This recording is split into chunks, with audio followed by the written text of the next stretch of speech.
ទស្សដីប្រិមិត្តអ្នកស្នេហាវិស័យកីឡាបាល់ទាត់នេះសាជាថ្មីម្ដងទៀតហើយក្នុងការវិភាគបាល់ទាត់នៃលីកកំពូលរបស់អាល្លឺម៉ង់សប្តាហ៍ទី34យប់នេះអេដមីនមាន3គូការប្រកួតរវាងក្រុម Bayern Munich ទទួលស្វាគមន៍ក្រុម FC Cologne Frankfurt ទទួលក្រុម Stuttgart ចំណែក Bayer Leverkusen ទទួលក្រុម Hamburg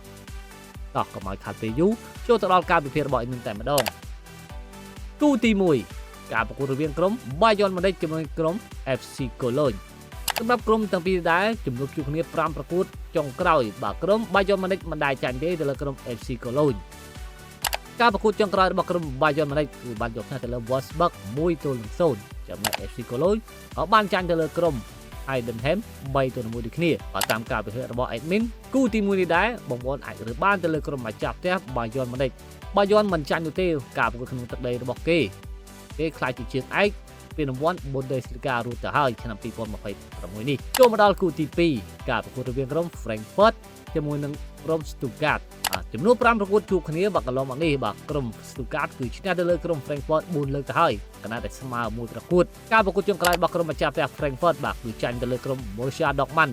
3-2 ចំណែក Stuttgart គឺធ្វើបានល្អមែនទែនគឺឈ្នះក្រុមខ្លាំង Bayer Leverkusen 3-1ក្នុងទឹកដីរបស់ខ្លួនសម្រាប់ការវិភាគគូទី2នេះដែរ Admin គិតថាបងប្អូនអាចរើសបានទៅលើក្រុម Stuttgart នៅតែរក្សាតំណែងលេខ4ដើម្បីរក្សាកៅអីលេង Champions League ឆ្នាំក្រោយគូទី3ការប្រកួតរវាងក្រុម Bayer Leverkusen ប្រប៉ះជាមួយក្រុម Hamburg ក្រុមទាំងពីរនេះធ្លាប់ជួបគ្នា5លើកចុងក្រោយក្រុម Bayer Leverkusen គឺឈ្នះ4លើកទៅហើយចាញ់តែ1លើកប៉ុណ្ណោះជាមួយក្រុម Hamburg ការប្រកួតចុងក្រោយរបស់ក្រុមម្ចាស់ផ្ទះ Bayer Leverkusen គឺចាញ់ទៅលើ Stuttgart 3-1ចំណែក Hamburg គឺធ្វើបានល្អគឺឈ្នះទៅលើ Freiburg 3-2ក្នុងទឹកដីតាមការវិភាគរបស់មីនគូទី3នេះដែរបងប្អូនអាចទៅបានទៅលើក្រុម Bayer